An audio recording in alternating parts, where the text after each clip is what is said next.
মহালয়ার আবহন পেরিয়ে এই মুহূর্তে বাংলাদেশে শুধু হাহাকার। বাংলাদেশ যে ছবি দেখাচ্ছে সেই ছবি দেখে সত্যি প্রত্যেকের ভয় শুরু হয়েছে। কিন্তু দেবীপক্ষের শুরু হওয়ার সঙ্গে সঙ্গে বাংলাদেশে এবছরে পুজোর ছবিগুলো কি দেখুন।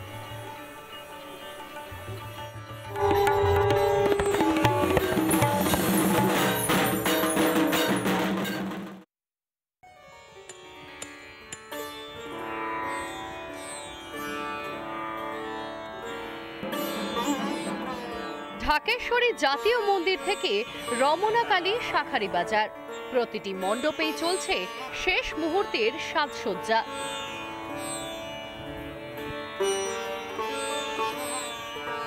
এক বছরের প্রতীক্ষার পর ঘরে আসছেন মা। মৃৎশিল্পীদের চরম ব্যস্ততা।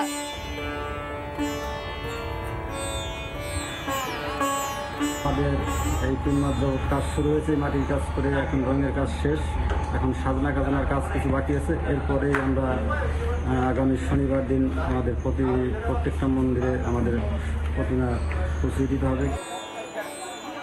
বাজারে নতুন পোশাকের মেলা, কেনাকাটার ছড়াছড়ি।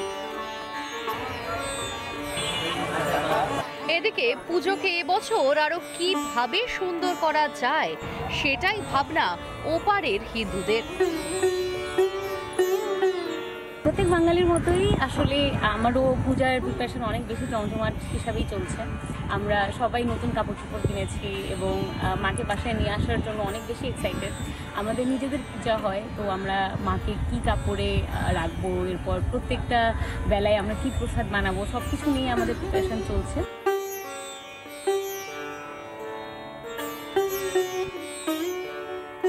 বাংলাদেশে এবার পূজার সংখ্যা একটু বেড়েছে, প্রায় 33,000-এর উপরে এবার পূজা হচ্ছে এবং সমস্ত বাংলাদেশেই যে আসন্ন যে শারদীয় উৎসব সেটাকে বরণ করার জন্য মানুষ উৎসাহ উদ্দীপনার মধ্য দিয়ে প্রতিমা নির্মাণ কাজ শুরু করে সেখানে সাজসজ্জার যে কাজগুলো সেগুলো এগিয়ে চলছে।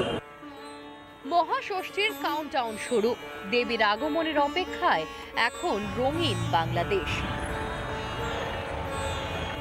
তবে সবের মাঝে আতঙ্ক রয়েছে মনে, আনন্দ আর আতঙ্ক দুয়ের মিশেলে বাংলাদেশ জুড়ে দুর্গোৎসবের কাউন্টডাউন।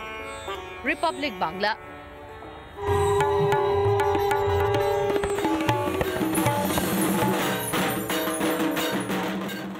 নানা ধরনের কন্টেন্ট দেখার জন্য লাইক করুন, শেয়ার করুন আমাদের ফেসবুক পেজ, সাবস্ক্রাইব করুন আমাদের ইউটিউব চ্যানেল। পাশাপাশি অন্যান্য ব্রেকিং নিউজের জন্য অবশ্যই চোখ রাখুন রিপাবলিক বাংলায়।